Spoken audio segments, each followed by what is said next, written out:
द्वितीयायां रुद्रसहितायाम् अथ द्विचत्वारिंशोऽध्यायः। ब्रह्मोवाच।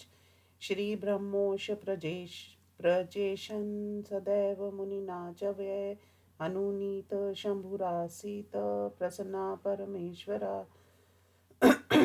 आश्वास्य देवान् विष्णुवादीन् विहस्य करुणानिधि उवाच परमेशान कुर्वन्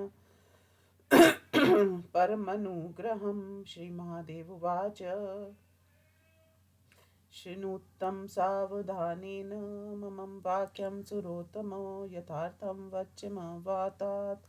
वां क्रोधं सर्वदा सहन् नाघं तनोतु बलान् वर्णमेवानुचिन्तये मम मायाभिभूतानां दण्डस्त्र मया दाक्षस्य यज्ञभङ्गो यं न कृतक्षमया क्वचित् परं द्वेष्टि परेषां यदात्मनस्तद्विष्यति परेषां कलेदनं कर्म न कार्य ततदाचन परं द्वेष्टि परेषां यदात्मनस्तद्विष्यति दक्षस्य यज्ञशीर्षन्नो हि भवत् वज्मुखं शिरा मित्रनेत्रेण सम्पश्य येत्यभागं भगासुरा उषाभिदसुरस्तात ददिर्यज्ञसुपुष्टिकृत याजमानो भगनन्दन्त सत्यमेतन्मयोदितं पस्तश्म शुभ्रवेदेव भृगुमर्मविरोधकृत् दिवा प्रकृति सर्वाङ्ग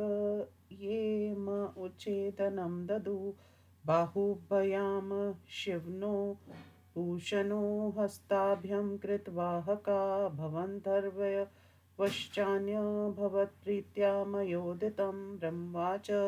इत्युक्त्वा परमेशानो विराम दयान्विता चराचरपतिर्देव सम्राड्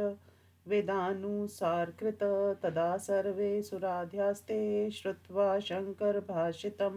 साधु साधवती सम्प्रोचु परितुष्टा स विष्णुजा ततः शम्भु मन्त्र्य मया विष्णुसुरऋषिभिः भूयस्तदेव यजनं ययो च परया मुदा एवं तेषां प्रार्थनया विष्णुप्रभृतिभिः सुरे ययो कङ्खलं शम्भुर्यज्ञवाटं प्रजापते रुद्रस्तदा ददर्शार्थ वीरभद्रेण यत्कृतं प्रध्वंसं तु क्रतोस्तत्र देवर्षीणा विशेषता स्वहा सद्धा तथा पूषा तुष्टिधृती सरस्वती तथान्ये ऋषये सर्वे पितर्श्रागण्यस्तथा ये न ये च बहवस्तत्र यक्षगन्धर्वा राक्षसा त्रोटितालुचिताश्रेव मृता केचिन्द्र नाजिरे यज्ञं तथा विधं दृष्ट्वा समाहुगणाधिपं वीरभद्रं महावीर्यमुवाच प्रहसन् प्रभु वीरभद्र महाभाहो किं कृतं कर्म ते त्विदं महान् दण्डो धृतस्तात देवरस्यादिषु सत्वरं दक्षमान्य शीघ्रं त्वं येनेदं कृतमीदृशं यज्ञविलक्षणस्तात यस्य येदं फलमीदृशं ब्रह्मवाच एवमुक्ता शङ्करेण वीरभद्रस्त्वरान्विता बन्धमानयित्वोग्रे तस्य शम्भोरथाक्षिपत् विशीर्षकं च त्वं दृष्ट्वा शङ्करो लोकशङ्करा वीरभद्रमुवाचाग्रे विहसन् मुनिसतं शिराकुत्रेति तनोक्तं वीरभद्रो ब्रवीत् प्रभु मया शिरोहतं चाग्नो तदानीमेव शङ्करा इति श्रुत्वा वचस्तस्य वीरभद्रस्य शङ्करा दिवान् तथाज्ञत् पतप्रीत्या यदुक्तं तत्पुरा प्रभु विधाय कातसर्येण च तद्यदाह भगवान् भवा मया विष्णुवादय सर्वे भृग्वादीनत् सत्वरम् अथ प्रजापतेस्तेस्तस्य स्वनीयपशोशिरा भस्तस्य सन्धु शम्भो कायनारं सुशासनात् सन्धीयमाने शिरसि शम्भुसदृष्ट्वीक्षिता सद्यसुप्त इवोत्तस्थो लब्धप्राण प्रजापति उत्थितश्राग्रता शम्भु ददर्श करुणानिधिं दक्षप्रीतमतिप्रीत्या संस्थितासु प्रसन्नधि पुराहरमहाद्वेषकलीललात्मा भवदी स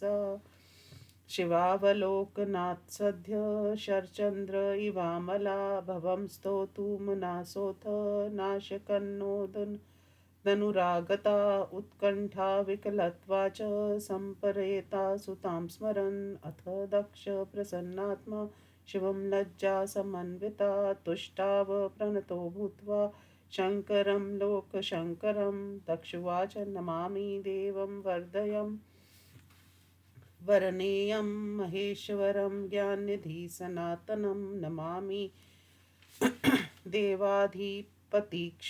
हरि सदा सुखाडञ्च जगदेकबान्धवं नमामि विश्वेश्वर विश्वरूप पुरातनं ब्राह्म निजात्मरूपं नमामि शर्वं भवभावं परात्परं शङ्कर मानतोऽस्मि देवदेव महादेव कृपां कुरु नमोऽस्तु ते अपराधं क्षम स्वात्मं शम्भो कृपानिधे अनुग्रहकृतस्ते हि दण्डवयोजेन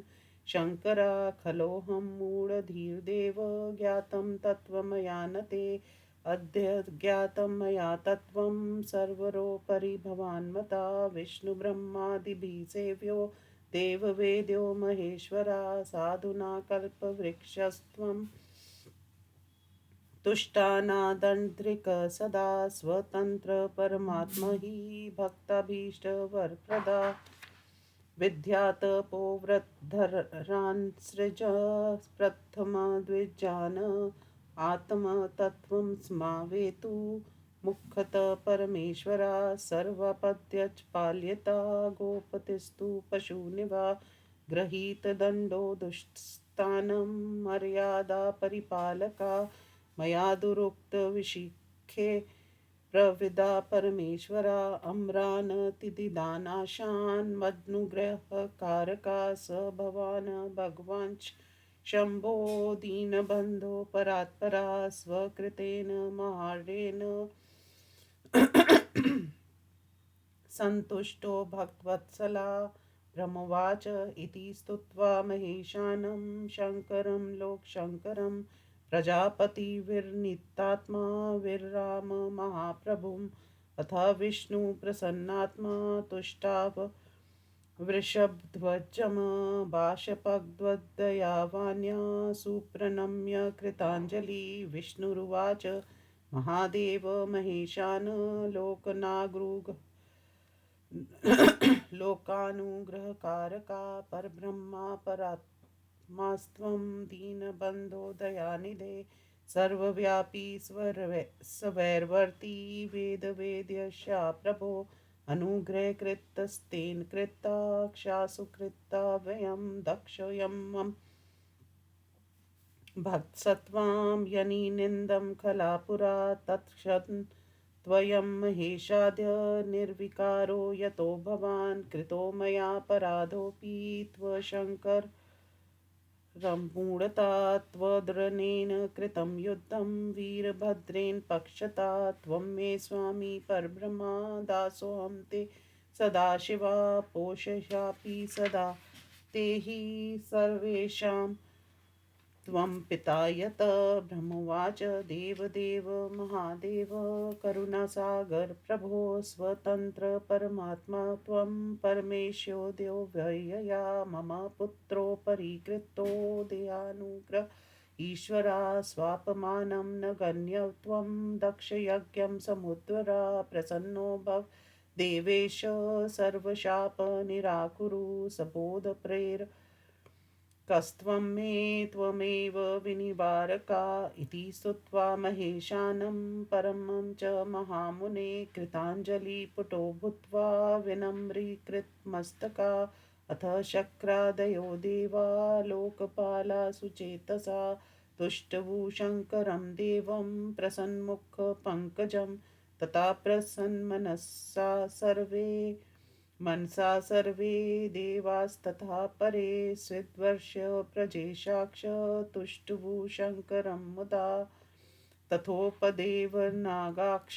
सदस्या ब्राह्मणास्तथा प्रणम्य परया भक्त्या तुष्टुवुक्षु पृथक् पृथक् इति श्रीशिवमहापुराणे द्वितीयायां रुद्रसंहितायां द्वितीये सती खण्डे दक्षदुःखनिराकरण वर्णन नाम द्विचत्वारिंशोऽध्यायः।